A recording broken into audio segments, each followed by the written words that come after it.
Le titre de cette vidéo est très bordélique comme son contenu, mais je vais essayer de le rendre compréhensible, sinon on va me dire Screening, tes vidéos elles sont pas claires, surtout à partir de 7 minutes 30. Bah baisse ta mère, tu as raison. Donc je vais essayer d'arrêter de divaguer sur des sujets vagues, nous ramenant donc sur ta mère. Bref, de quoi va-t-on parler aujourd'hui? Question que tu te poses pas car t'en as rien à foutre. Eh bien, de plein de choses. Donc embarquons-nous pour voyager à travers ta grosse mère. À la base des bases, j'ai plus ou moins eu cette idée de vidéo en regardant la vidéo d'Ego sur le jeu de la vie, car ça te fait tellement réaliser que t'es rien. Genre concrètement, ton action sera toujours paradoxalement extrêmement réduite et à la fois immense. Et pour éviter qu'on me dise que je suis pas clair, j'ai éclairé de ma grosse lanterne. En gros, tant qu'on viendra, sauf si ton ego est titanesque, et vu que je vais le détruire, je vais faire une titanomachie 2.0, rêve de grec. Mais ton action est déjà extrêmement limitée dans le temps. Genre tu peux pas réellement agir avant ta naissance, ni après ta mort. Ce qui fait que tu représentes, en moyenne, 80 ans sur les 13,7 milliards que possède l'univers. Soit 5 puissance moins 9% du temps déjà écoulé. Sauf si on joue sur les mots et non sur les morts. MDR, je suis drôle. Ensuite, ton action est géographiquement et socialement restreinte, car tu peux pas agir sur quelqu'un que tu connais pas, à l'autre bout de la planète, sans jamais être rentré en contact avec, jusqu'à preuve du contraire. Ou en tout cas, pas directement. On va y revenir de suite. Et donc, dernièrement, tu es proportionnellement rien, dans le sens où, en France, tu représentes 1,70 millionième de la population, et mondialement, à peine 1,8 milliardième. Donc,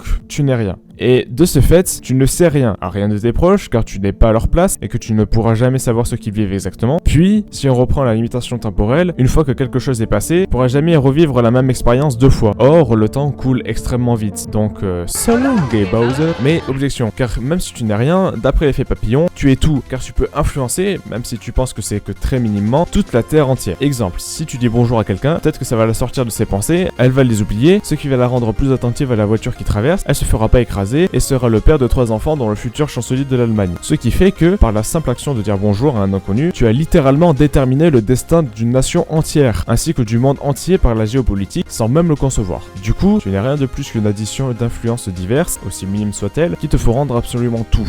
Bienvenue dans la vie qui n'est qu'une suite continue de contresens et de paradoxes, surtout dans les conceptions humaines. Karl Marx aurait été fier de moi. Seuls ceux qui ont essayé de lire le Capital comprendront, cœur sur vous pour avoir entrevu les enfers par ailleurs, et d'autres auront la rêve de... Nous ne sommes rien, soyons tout. Je vous aime, et moins que quelqu'un qui est l'objet de la suite de la vidéo d'ailleurs. Et en parlant d'objet, j'aimerais vous présenter ce quelqu'un. Coucou si tu passes par là, et avant de me bloquer, laisse-moi le temps de faire entièrement ma transition. Et plus tard dans la vidéo, ma rédemption. Donc reste au bout s'il te plaît bébé, et active les notifications.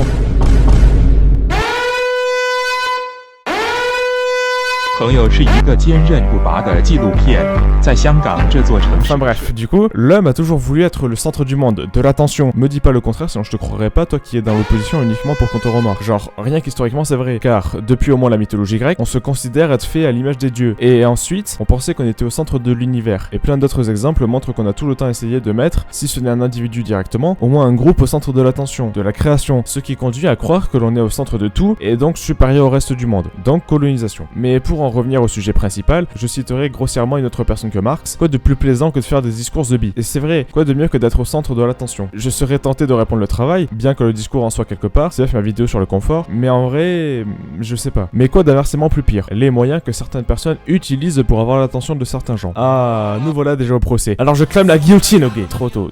Non pas pour la révélation de mon homosexualité, mais bien pour la guillotine. Car avant, faut que je te convainc, bla bla. Du coup, il est vrai que, comme j'ai approximativement démontré, le narcissisme est relativement inné chez l'homme. Tu es obligé de modéliser, sinon je me fais enculer par deux personnes. Enfin, plus par une que par l'autre, car l'autre c'est une meuf, donc je vois mal comment elle pourrait faire. Mais dans tous les cas, j'aimerais bien garder ma virginité un bon bout de temps encore. Bref, et le narcissisme, si tu connais pas le mythe, c'est le fait de s'aimer, donc la fierté en fait partie par exemple. Et pour satisfaire cette facette, tu peux faire des choses majoritairement considérées comme moralement appréciables. Travailler, aider, ou encore travailler ou aider, ou faire des choses moins moralement appréciables. Manipuler. Et c'est là que je vais devoir te raconter une histoire qui va conclure la transition de plus d'1 minute et demie et qui m'a sûrement donné un sursis pour éviter que la personne que j'aime ne me bloque. Car quelle belle transition dans la transition, on va parler amour pour compléter l'ego. Car certains n'ont toujours pas compris que la complétion permise par l'amour passe par la contemplation et non la possession. En d'autres termes, j'ai eu le malheur de révéler que je suis amoureux d'une personne et l'on m'a conseillé de la manipuler. Ah non, de la séduire à des échelles diverses et variées, puisqu'allant de mets-toi du parfum à dis-lui que tu penses à elle afin qu'elle croie qu'elle est importante à tes yeux. Il n'y a aucune blague. Les deux conseils lesquels appartiennent selon moi au même spectre, celui de la manipulation, et à la même case, la séduction. Si tu me dis le contraire, j'aimerais te dire que pour la première injonction qui peut être considérée comme une simple transformation minime de son apparence, puisqu'étant le maquillage de ses odeurs, je répondrai que le seul fait de se mettre du parfum peut rentrer dans le spectre de la manipulation par le seul fait qu'il cherche à en faire en sorte de nous changer pour que l'autre nous apprécie en retour. Après, de là à dire que c'est moralement répréhensible, à chacun d'en juger, car toutes les manipulations ne sont pas moralement condamnables. Par exemple, est-ce qu'on peut condamner un auteur qui cherche à te faire éprouver des émotions? Je pense pas, genre vraiment. Nonobstant, j'ai quand même exprimé ma volonté que je préférerais mourir que de le faire pour ce fait-là. Mais je peux comprendre que certains normalisent ça. Pour la deuxième injonction, donnée par une personne qui voulait me faire changer d'apparence physique pour plaire, genre changer de coupe de cheveux, de style vestimentaire et me mettre à la musculation, ce qui constitue littéralement une métamorphose, et donc qui est à mon sens moralement répréhensible puisque visant à l'élimination physique d'une individualité en voulant ressembler à des standards de beauté établis par la bourgeoisie plus que par la nature. Et je pourrais aller encore plus loin en disant que ça appartient au même spectre, bien que moins violent, d'une certaine idéologie des années 30, tu sais, avec une race supérieure et un certain physique. Mais donc, cette deuxième injonction est totalement dépréciable par le simple fait que là, exprimer une pensée n'est fait que dans le but que l'autre se sente attiré par nous plus que par honnêteté. Là est le problème. Je sais pas si tu comprends véritablement ce que je souhaite exprimer, mais je pense que tu considéreras que de vouloir rendre l'autre spécial au centre de notre attention dans le seul but de satisfaire son narcissisme afin d'avoir de l'affection en retour, c'est un peu comme utiliser une chaise pour manger un biscuit en hauteur, et donc considérer l'autre comme un objet. Pour renforcer ce jugement, je pourrais également dire que cette personne est allée parler à celle dont je suis amoureux uniquement car elle est mignonne, que pour découvrir ce qu'elle est véritablement. Autrement dit, je pense qu'on peut comparer ça à l'achat d'un objet car il nous met en valeur par sa beauté et donc sa rareté que par ce qu'il contient, n'est-ce pas? La transition étant terminée, j'aimerais ajouter que ça aurait pu s'arrêter là, car le jour où on m'a dit ça, j'étais plus énervé du fait que l'on essaye de m'imposer une idée qui n'est absolument pas la mienne que par ça. Mais rebondissement, quelques jours plus tard, j'ai appris que cette personne avait, dans le présentement passé me semble-t-il, justement réussi à faire dire à la personne que je mentionne depuis le début de cette vidéo, tu me fais sentir spécial. Et ce jour-là, non seulement j'ai attrapé un trauma du mot spécial durant quelques jours et qui m'est toujours difficile de prononcer, chacun ses problèmes d'ego, mais je rentrerai pas dans les défaillances du mien car j'ai essayé de comprendre pourquoi ce mot me procurait du mal, sans doute par jalousie au début, jalousie procurée par une idée absurde que j'ai inconsciemment de la justice, mais je développerai pas ça ici car il s'agit pas du sujet de la vidéo. Ceci dit, plus ma réflexion avançait, plus je me demandais s'il n'y avait pas eu manipulation. Dieu créa la haine. Ainsi commence cette partie. J'étais et je suis tellement énervé que l'on considère quelqu'un d'autre comme un objet que j'ai dit que je vengerai l'honneur de toutes les personnes qui ont été considérées comme telles. J'espère accomplir ce que j'ai promis. Bien qu'au début j'avais compris ça, je me disais que je pensais sans doute ça par pure jalousie. Mais après quelques temps de réflexion, et le fait que ma connaissance qui connaît cette personne me l'ait qualifié de Don Juan, ah bien, tu m'avais dit que c'est comme ça qu'on définit les fils de pute, car la personne qui a par la suite implicitement confirmé mes doutes est d'origine anglaise, je me suis définitivement fait à l'idée qu'il en s'agissait. D'autant plus que cette personne me donnait des conseils pour transformer mon physique pour plaire à celle que j'aime. Haha, fort bien, mais il faudra qu'il m'explique comment, moi qui ne suis pas allé aussi loin que lui avec cette personne, c'est que cette personne n'en a très probablement que faire de l'apparence physique, et je laisse son cousin qui la connaît bien mieux que moi confirmer ou infirmer en commentaire épinglé. Conclusion, cette personne a un ego bien vide pour vouloir le combler en se servant d'autres personnes uniquement comme flextape pour ceux qui ont la ref, car ne connaissant rien à cette personne si riche, mais ayant pillé toutes ses richesses. Agamemnon, enculé! Les gens, si vous pensez que cette querelle n'est que personnelle, vous vous trompez. Car je sais pas si t'as vu, mais de ce que j'ai pu entendre, désormais sur TikTok, il y a des vidéos qui t'apprennent comment séduire, en manipulant. En mode, faut s'éloigner mais pas trop. Ou alors, si l'autre vient pas à rendez-vous, bloque-le, car s'il t'aime vraiment, il passera par le téléphone de ses amis. Et quand bien même tu m'objecterais que ce n'est que sur TikTok, mais des vidéos qui t'apprennent à séduire, il en existe des milliers. Pareille chose pour les livres. Bref, c'est immonde. J'aimerais terminer ce point sur l'amour, et non sur la manipulation, en reparlant de ma vidéo à ce sujet. Car, visiblement, certains n'ont pas compris le message que j'y ai mis en fin de vidéo. Et moi non plus à cette époque. Cela dit, quand je cite un réel Insta qui dit « L'amour c'est pas de la possession,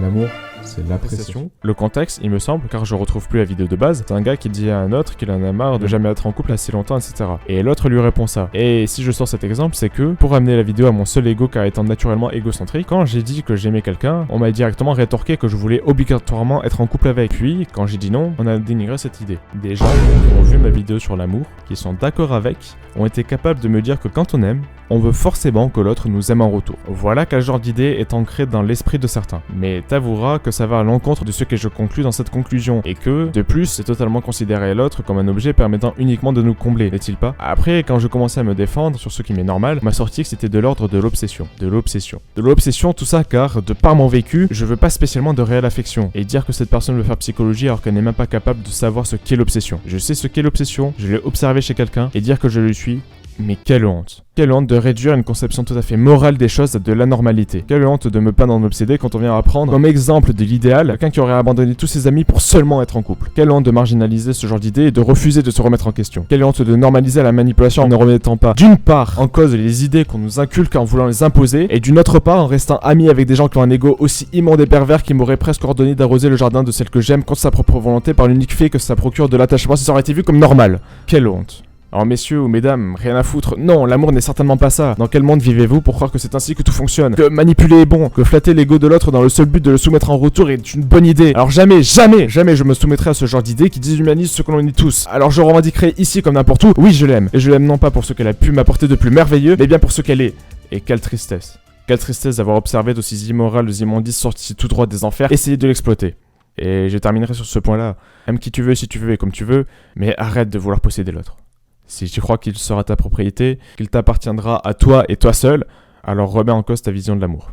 Non, l'amour c'est certainement pas ça, mais bien être fier de rendre l'autre heureux, et, de fait, lier ses intérêts à ceux de l'autre, lier son narcissisme à l'ego d'autrui. Quelle plus belle expérience. Quelle plus belle expérience que de rendre quelqu'un heureux. Quelle plus belle expérience que de rendre une personne si importante à nos yeux heureuse. Contrairement à ce que disait Cicéron, que j'ai approximativement cité, ce qui vaut tous les discours du monde, c'est bien ça. Penser à l'autre avant de penser à soi, et donc jamais rien lui demander en retour de ce qu'on lui offre, sans pour autant s'effacer. Et comme je l'ai fait avec la personne que j'aimerais objectifier la personne qui a osé essayer de m'imposer des conseils frauduleux pour qu'ils servent au moins à faire une transition, car d'autres manipulations qui existent uniquement car les gens savent pas limiter leur ego, il y en a, tout aussi horribles d'ailleurs. Mais celle que je voudrais te présenter est d'autant plus perfide qu'elle est visible. Si t'as déjà parlé de tes projets à des gens, ou si t'as déjà fait une forme d'art, peut-être que t'auras déjà vécu ça. Mais les gens qui essaient de te donner des ordres sous la forme de conseils sans rien comprendre à rien, et qui vont quand même essayer de te convaincre de les faire. C'est perfide car tu sais que l'autre veut uniquement te dominer, du coup ça fait mal. Et la seule manière de te défendre, c'est de le supplier d'arrêter. Genre, ok, imaginons à tout hasard, vraiment le hasard des plus fortuits, t'aimes quelqu'un, on va t'activer pour que t'ailles séduire cette personne. Les gens qui auront suivi comprendront en quoi c'est problématique, mais personnellement, quand j'aime quelqu'un, j'ai pas envie de la réduire à un objet. Après, chacun sa vision de la chose, d'un, et de deux, dans aimer quelqu'un, j'entends pas essayer de faire en sorte que l'autre comble toutes nos peines et désirs par des méthodes immorales. J'entends juste aimer quelqu'un. Après, chacun ses oreilles, j'imagine.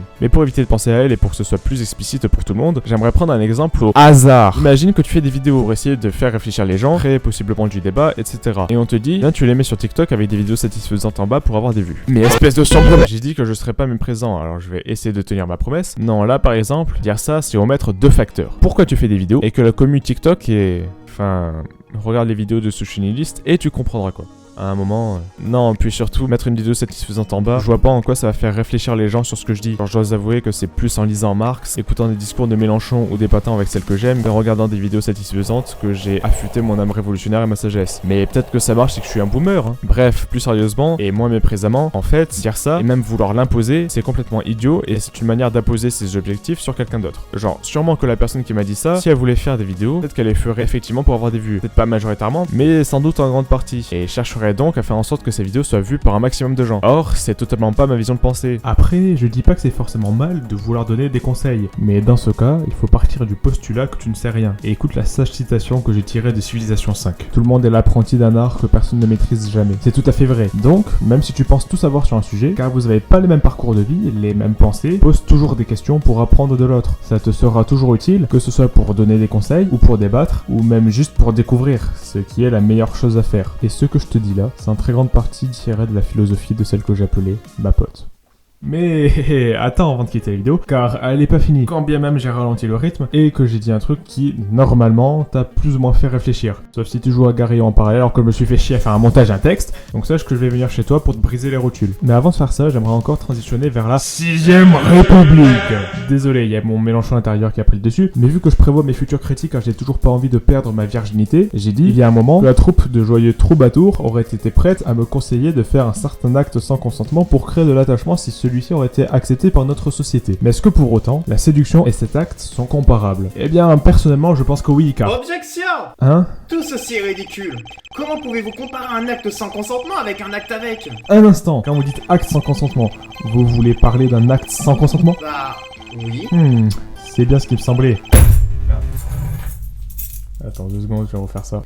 Alors dans ce cas, comment pouvez-vous affirmer que la séduction est un acte avec consentement quand il s'agit de manipulation? Objection! Mais la séduction ne consiste-t-elle pas uniquement à flatter le narcissisme de l'autre? Objection! Elle est pourtant définie comme action d'entraîner, ce qui est une objectification évidente d'autrui. Ah, ce ne sont que des définitions. La réalité n'est pas forcément la même. Ah oui, non mais d'accord, non mais dans ce cas-là, on fait ce qu'on veut et on baisse sa mère aussi tant qu'on y est. Bah pourquoi pas? Comment? Bah pourquoi pas faire ce qu'on veut? Ah oui, c'est vrai que je suis communiste, j'avais oublié. Mais qu'avez-vous donc à répondre face à cela? Eh bien... Voilà, rien, c'est bien ce qui me semblait. Alors votre honneur, votre verdict? Pardonnez-moi, je pensais à ma prochaine partie de golf. Oh, le rire de droite. D'accord, et par rapport au procès en cours? Ah oui, eh bien, attendez, je cherche dans mes dossiers... Ah, je suis foutu. Comment je vais faire? Ok, pense à ce que Mia t'a enseigné. D'ailleurs, tiens les enfants, est-ce qu'ils appelleront ma mamie? Alors, monsieur Dick, juste pour voir, si vous deviez donner un verdict, ce serait lequel? Eh bien, je pense que j'ai raison. Ah oui, ça tombe sous le sens. Donc je déclare, vu que j'ai pas que ça à faire et que j'ai parti de golf à 15h... Allez, arrête tes vannes de merde et reconcentre-toi. Ah, attends, je sais. Objection! Alors par contre, j'ai vraiment parti de golf, c'est pas faux ça. Non, oui. Non, mais je faisais pas objection pour ça. Ah ah ah ah. Autant pour moi alors, car vous savez, le golf... Ta gueule? Oui. Donc, si on considère la séduction comme le fait de flatter l'ego d'autrui afin de l'amener là où on veut, alors n'est-ce pas du même spectre qu'un autre acte sans consentement puisque se servant de l'autre pour notre propre plaisir? Objection! Mais la séduction ne représente en rien une absence de consentement. Objection! Et qu'en est-il quand on s'attire les faveurs de l'autre afin de le rendre plus serviable? Pouvons-nous toujours considérer ça comme du pur consentement? Comment ça? Eh bien, quand vous flattez l'ego, qu'on vous séduit, il en va de soi que vous lui serez plus redevable, plus enclin à accepter ses demandes, comme avec la fable du corbeau et du renard en somme. De ce fait, la séduction n'est pas honnête, car elle corrompt, sans que vous en rendiez compte, votre consentement. En gros, votre consentement n'est plus entier, et l'autre fera ce qu'il voudra de vous, et même en vous d'ailleurs. Vous semblez oublier un détail. Les conséquences ne sont pas les mêmes. Vous vous trompez, si les deux sont une objectification d'humain, alors en supprimant l'humanité chez l'autre au profit de l'ego d'un tierce, on obtient pratiquement les mêmes conséquences. Méfiance, peut-être même dépression, à des échelles différentes. Choc barre de baiser. Ok, j'arrête, c'est bon, je sais que je devais pas la dire, mais... Alors, votre honneur? Y a plus rien à objecter? Bon, eh bien, t'as gagné. Psartek le S. Psartek. 18 août, 18h, Opéra Populaire, Moscou. Salle des accusés numéro 3. Alors, qu'avez-vous à dire après avoir gagné? Eh bien, je dirais que la cause de la maladie, c'est le capitalisme. Et voilà comment j'aimerais conclure. De la meilleure des manières, en unissant mon amour mortel à l'amour révolutionnaire immortel. Amour immortel car il y a tout le parti qui est en train de me suivre sur Insta, donc je suis obligé de les aimer j'imagine. Ah là là, Karl Marx aurait été si fier. Bref, qu'est-ce que je veux dire par la cause de la maladie, c'est le capitalisme? Eh bien, l'objectification d'êtres humains, de personnes réelles, dans le but d'en tirer profit, et comme c'est le cas ici, de l'affection, ne serait-elle pas causée par le capitalisme? Avant de contre-attaquer bêtement en disant que je cherche à pardonner l'une des pires races d'êtres humains, j'aimerais t'expliquer mon propos. Vois-tu, ces gens-là ont sûrement eu un manque d'affection dû, sans doute, à l'exploitation de leurs parents qui n'ont pas eu le temps ni l'énergie nécessaire pour les aimer d'une part, et d'une société qui prône la concurrence, la domination à la solidarité d'autre part. Autrement dit, à cause d'une société qui renie la nature même de l'homme, celle d'un animal social et solidaire, en le considérant même comme un instrument de production pour citer Marx. Alors... comment leur en vouloir? Comment ne pas comprendre? Comment ne pas entendre leur souffrance? Comment vouloir les blâmer quand ils ont fait la seule chose à laquelle ils ont été habitués depuis le début de leur existence? Exploiter autrui, réduire autrui à de simples objets là pour seulement leur donner un profit. Comment vouloir les punir d'être ignorants? Nul n'est censé ignorer la loi, dit-on. Alors, pourquoi ne pas juste leur enseigner, les confronter face à leur moralité plutôt que d'inutilement les punir? Au lieu de vouloir se servir d'eux comme des fouloirs, et donc les réduire au stade d'objet pour les punir de l'avoir fait, pourquoi ne pas calmer ces ardeurs et les conduire sur le bon chemin? Et en étant indulgent mais surtout solidaire envers eux, révéler notre vraie nature d'être humain. Et vois-tu, pour preuve que l'on peut évoluer, quand il y a un an, malheureusement pas exactement vu que j'ai pris 14 jours de retard, je me suis glissé dans les DM de celle que je croyais déjà aimer, je l'ai fait dans le seul but d'obtenir quelque chose d'elle. Et aujourd'hui, je le regrette. Je regrette pas de lui avoir parlé, non, certainement pas, sans doute la meilleure action de toute ma vie, mais je regrette de l'avoir, pour peu heureusement, car ayant toujours été mal à l'aise avec la drague, essayer de la séduire. J'ai remonté mes messages avec elle jusqu'au tout début, et outre le fait que j'ai failli pleurer encore une fois, j'ai surtout revu ce que j'étais et ce que je compte pas présentement. J'aimerais prendre un exemple. Je savais, car je sais manier internet, qu'elle fait du piano et je lui avais dit que je voulais bien apprendre. Et quand je repense que j'ai dit ça avec, bien sûr, une part de sincérité, mais surtout une part de stratégie vicieuse, j'ai honte. On est bien souvent le reflet de ce qu'on critique. C'est pour ça que je vais t'éviter ça, camarade. Ne sois jamais plein d'ego, sinon tu le regretteras. Je te dis ça uniquement avec le cœur. Et je m'en veux tellement d'avoir fait tant de choses à tel point que, si j'en avais la possibilité, je détruirais tout mon passé avec elle, sauf le moment où j'ai osé lui parler. Mais malheureusement, on ne peut pas changer son histoire. Alors, si tu aimes quelqu'un, ou même dans n'importe quelle situation, va parler à qui tu veux. Mais ne le fais jamais en attendant quelque chose de cette personne, si ce n'est uniquement que de la découvrir. Ou si tu souhaites être généreux, voire même complimenter, le fais jamais dans un autre but que d'être honnête et de vouloir rendre la personne que tu vises heureuse. La domination et les stratagèmes futiles et vicieux qui en découlent sont le pire. Alors je t'en supplie. évitez-vous ça. Mieux vaut avoir des regrets que des remords, dit-on aussi. C'est vrai, mais le mieux c'est d'avoir aucun des deux, et ainsi faire ce que l'on veut sans jamais, sous aucun prétexte, imposer son ego à l'autre. Le débat est donc sans doute la meilleure chose que l'humanité n'ait jamais inventée. Ainsi, celle que j'aime l'est sans doute aussi. C'est sous cette pointe d'amour mélodramatique que j'aimerais conclure, en te disant que si ceux qui causent le malheur sont pleins de douleur, alors prends-les par la main et guide-les sur le bon chemin, pour en faire des êtres humains bien meilleurs. Jusque à quand les gens de guerre tiendront-ils le haut du pavé? Jusque à quand la sainte clique nous Je croira-t-elle m'apprête à enregistrer le rôle de juge pour une vidéo inconnue de Salarabe. Je crois que c'est ça son nom, je suis pas sûr.